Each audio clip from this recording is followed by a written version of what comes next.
Hello students, कैसे हैं आप सब। आई होप आप सभी अच्छे होंगे। आपकी पढ़ाई भी बहुत ही बढ़िया चल रही होगी।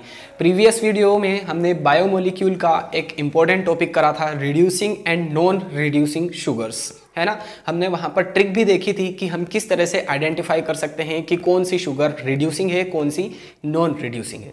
ठीक है, आज के वीडियो में हम पढ़ने वाले हैं ग्लूकोज की केमिकल रिएक्शंस। बहुत ज़्यादा इंपॉर्टेंट रहने वाला है गाइज, और यहाँ पर मैंने मेंशन भी किया है एनसीईआरटी का एक्सरसाइज क्वेश्चन है 14.9। ठीक है, तो बहुत ही ज़्यादा इंपॉर्टेंट रहने वाला है, इसलिए आपकी फोकस, आपका कंसंट्रेशन एंड तक बनाए रखना है व्हाइट बोर्ड पर, है ना।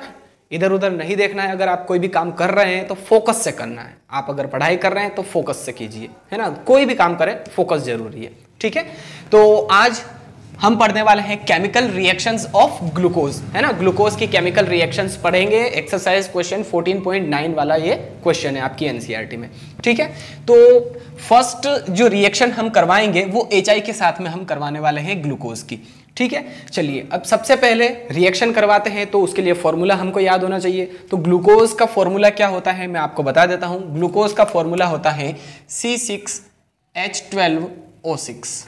ठीक है, ये क्या होता है, ग्लूकोज होता है। चलिए अब जो ग्लूकोज है, ग्लूकोज में एक जो कार्बन प्रेजेंट होते हैं, ये एक स्ट्रेट चेन में प्रेजेंट होते हैं। ठीक है, कार्बन जो होते हैं एक स्ट्रेट चेन में प्रेजेंट होते हैं। तो चलिए मैं इसकी स्ट्रक्चर बना देता हूं सबसे पहले। तो चलिए, तो यहां पर देखिए ग्लूकोज जो है इसमें एक एल्डिहाइड ग्रुप भी प्रेजेंट होता है। याद रखिएगा, ग्लूकोज जो है उसमें एक एल्डिहाइड ग्रुप भी प्रेजेंट रहता है, क्योंकि यह कार्बोनिल कंपाउंड है। ओके, चलिए, तो सबसे ऊपर यहां पर रहता है CHO, है ना, एल्डिहाइड ग्रुप है। अब C6 है तो 6 कार्बनों को हमें जोड़ना है। तो एक हो गया, दूसरा, तीसरा, चौथा, पांचवा, छठा। ठीक है, 1 2 3 4 5 6, 6 कार्बन हो गए। चलिए, इनकी वैलेंसी भी हमें कंप्लीट करना है हमें। अब लास्ट, जैसे कि फर्स्ट में CHO ग्रुप प्रेजेंट होगा, है ना, 100% श्योर है कि फर्स्ट कार्बन जो है उसमें CHO ग्रुप होगा, है ना। और लास्ट जो कार्बन रहेगा उसमें कुछ इस तरह से हम लिखेंगे, ये वाला ग्रुप अटैच होगा, CH2OH। ठीक है, चलिए, तो अब यहां पर क्या होगा, देखिए हमें यहां पर H ऐड करना है, तो यहां पर OH ऐड करना है ना। इसका अपोजिट कर देंगे हम, यहां पर रोटेट कर देंगे, तो ये OH, ये H। इसका फिर से अपोजिट किया, रोटेट किया, H एंड OH। और लास्ट वाले जो 2 कार्बन होते हैं, है ना, ये लास्ट वाला है, ऊपर के 2, ये दोनों सेम रहते हैं। यहां पर भी H होगा और यहां पर OH होगा, है ना। लास्ट के जो 2 है, लास्ट से ऊपर के जो 2 है वो दोनों ही सेम होते हैं। यहां पर H, यहां पर भी H, यहां पर OH, यहां पर भी OH। ठीक है, तो ये होती है ग्लूकोज की स्ट्रक्चर। ठीक है, ये ग्लूकोज की स्ट्रक्चर है। अगर लाइन स्ट्रक्चर हम बनाए तो कैसे बना सकते हैं, देखिए ये CHO है, यहां पर CH2OH प्रेजेंट होगा ही होगा। चलिए 1 2 3 4 कार्बन, है ना, 1 2 3 4 कार्बन। यहां पर OH, यहां पर H, यहां पर OH, यहां पर भी OH, यहां पर H H OH H। ये लाइन स्ट्रक्चर बन गई। या तो आप ग्लूकोज को इस तरह से शो करें या इस तरह से शो करें, या फिर बहुत सारी बुक्स में कुछ इसी तरह से जो फॉर्मूला है या जो स्ट्रक्चर है ग्लूकोज की वो दी हुई है। CHO एंड यहाँ पर CHOH का होल 4 एंड देन यहाँ पर CH2OH। देखिए नीचे CH2 है, CH2OH है, तो ये CH2OH, ऊपर CHO है तो ये CHO लिख दिया। अब बीच की बात करें हम तो यहाँ पर कितने कार्बन है, 1 2 3 4। तो देखिए कार्बन कितने हैं, 4 है। अब हाइड्रोजन को देखते हैं, 1 2 3 4। हाइड्रोजन देखिए कितने हैं, 4 है, और OH भी 4 होने चाहिए। तो देखिए 1 2 3 एंड 4, तो 4 टाइम्स OH। ठीक है, तो कुछ इस तरह से मैक्सिमम बुक्स में स्ट्रक्चर दी हुई है ग्लूकोज की। चलिए, तो अब इनकी रिएक्शन, ग्लूकोज की रिएक्शन हमें किसके साथ करवानी है, HI के साथ में। और HI के साथ में जब भी रिएक्शन हम करवाएंगे तो इसको हीट भी करेंगे, बहुत लंबे टाइम तक हीट भी करना है, और HI के साथ में रिएक्शन भी करवानी है, HI प्लस हीट। ठीक है, और हमें पता है जो HI है ये एक अच्छा रिड्यूसिंग एजेंट है। जब भी HI आपको दिखे, HI एंड हीट, तो ये एक बहुत ही अच्छा रिड्यूसिंग एजेंट है। यानी कि ये जो कार्बन है, जितने भी कार्बन आपको यहाँ पर दिख रहे हैं इस चेन में, इन सबको रिड्यूस कर देगा। ठीक है, इन सबको रिड्यूस कर देगा। तो रिड्यूस कर देगा इसका मतलब ऑक्सीजन हटाना है, यहां से भी, यहां से भी, यहां से भी। ऑक्सीजन हटा करके हमें क्या ऐड करना है, हाइड्रोजन ऐड करना है। रिड्यूस करने का मतलब क्या होता है, ऑक्सीजन को रिलीज कर देना है, रिप्लेस कर देना है। किसके थ्रू रिप्लेस करना है, हाइड्रोजन के थ्रू रिप्लेस करना है। तो ये हो जाएगा रिडक्शन। तो आप ध्यान रखिएगा कि HI प्लस हीट है ना, लंबे टाइम तक अगर हीट करेंगे HI के साथ में ग्लूकोज को, तो ये क्या करेगा, रिड्यूस कर देगा। और रिड्यूस करने के बाद में यहां पर एन हेक्सेन यानी कि अल्केन का फॉर्मेशन होगा, है ना, एक स्ट्रेट चेन बनेगी 6 कार्बन की। ठीक है, चलिए तो यहां पर क्या होने वाला है, देखिए 6 कार्बन की चेन मिलेगी हमें, हेक्सेन। ठीक है, तो ये CH3 CH2 CH2 CH2 कितने कार्बन हो गए, 1 2 3 4 CH2 एंड यहां पर भी CH3, यहां पर CH3 होगा। तो ये हमें मिलेगा N हेक्सेन। ठीक है, N हेक्सेन का फॉर्मेशन यहां पर हो जाएगा। कुछ नहीं कराया हमने, ये जो इस तरह से लिखा था इसको स्ट्रेट चेन में कर दिया, स्ट्रेट चेन में कर दिया। उसके अलावा हमने क्या किया, ऑक्सीजन को रिप्लेस करके हाइड्रोजन ऐड कर दिया, क्योंकि यहां पर रिडक्शन होगा, क्योंकि HI प्लस हीट ये एक अच्छे रिड्यूसिंग एजेंट होते हैं।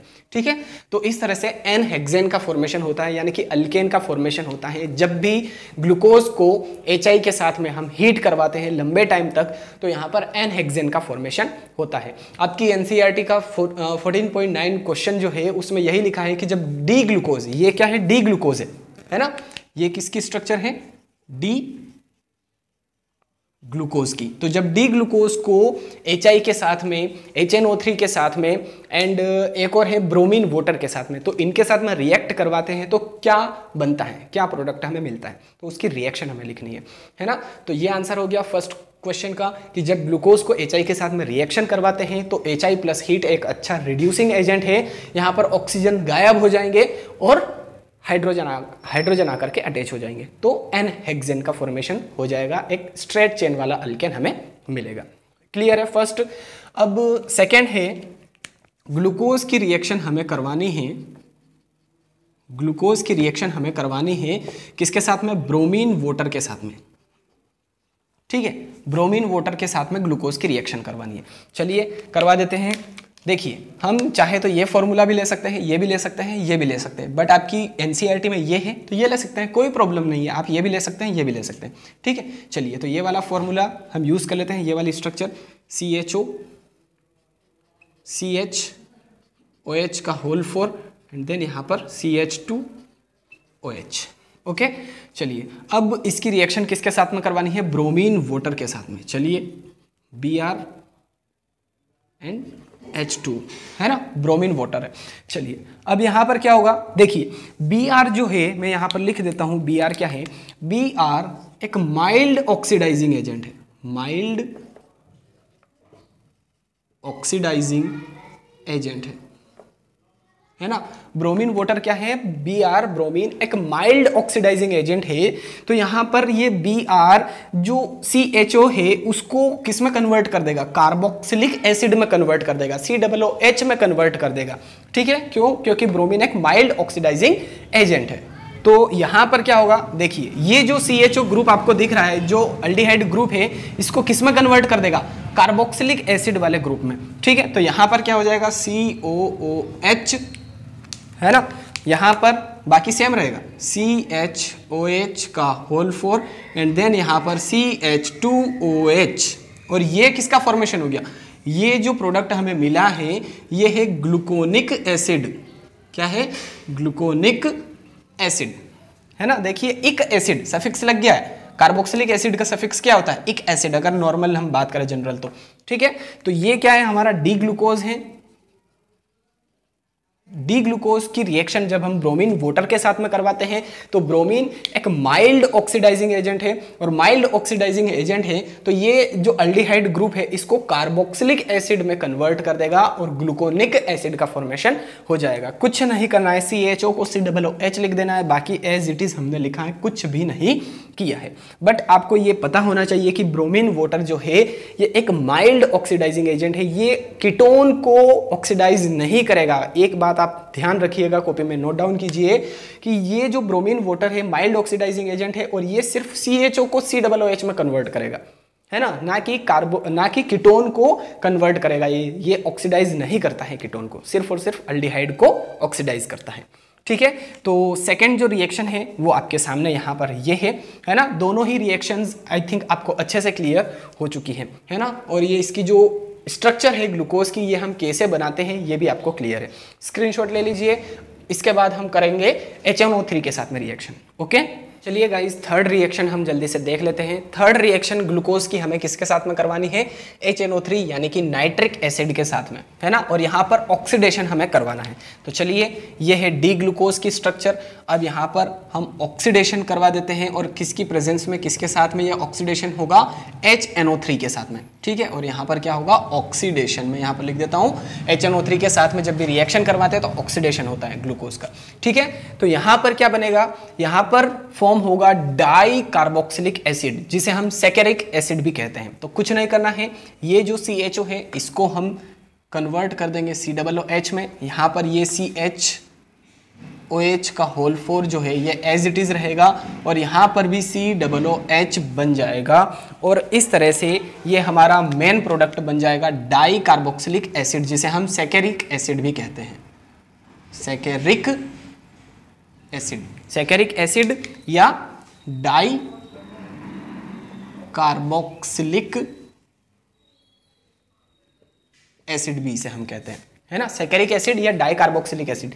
डाई कार्बोक्सिलिक क्यों? क्योंकि देखिए, एक और एक दो कार्बोक्सिलिक ग्रुप है, सो डाई कार्बोक्सिलिक एसिड। ठीक है, तो कुछ नहीं करा है हमने। ग्लूकोज या डी ग्लूकोज, देखिए डी ग्लूकोज, एल ग्लूकोज, ये क्या है ये मैं अगले वीडियो में आपको बताऊंगा। टेंशन नहीं लेना है, अभी मैंने आपको जितना पढ़ाया है वो आप याद रखिए, है ना, कॉपी में नोट डाउन कीजिए। ठीक है, D glucose, L glucose, alpha beta D glucose, ठीक है, ये सब कुछ हम पढ़ेंगे, है ना। तो अभी टेंशन नहीं लेना, इस पर फोकस नहीं करना। ये डी ग्लूकोज लिखे या ग्लूकोज लिखे, एक ही बात है। ठीक है, तो आई होप थर्ड रिएक्शन भी क्लियर है। जब HNO3 के साथ में रिएक्शन होती है तो ऑक्सीडेशन होता है ग्लूकोज का, और यहाँ पर डाई सैकेरिक एसिड यानी कि डाई कार्बोक्सिलिक एसिड यानी कि सैकेरिक एसिड का फॉर्मेशन हो जाता है। क्लियर है? स्क्रीनशॉट ले लीजिए इसका आप। तो आई होप तीनों ही रिएक्शंस आपको अच्छे से क्लियर हो चुकी है। नेक्स्ट वीडियो बहुत ज़्यादा इंपॉर्टेंट रहने वाला है, वहाँ पर हम डी ग्लूकोज, एल ग्लूकोज के बारे में पढ़ेंगे, उनकी स्ट्रक्चर बनाएंगे। अल्फा बीटा ग्लूकोज की स्ट्रक्चर हम कैसे बनाएं ये हम ट्रिक के थ्रू देखने वाले हैं, है ना। साइक्लिक स्ट्रक्चर्स जिन्हें हावर्थ स्ट्रक्चर कहते हैं, और साथ ही हम जो फिशर स्ट्रक्चर हैं वो भी बनाने वाले हैं। ठीक है, चलिए मिलते हैं अब नेक्स्ट वीडियो में। तब तक के लिए थैंक यू सो मच। जय हिंद।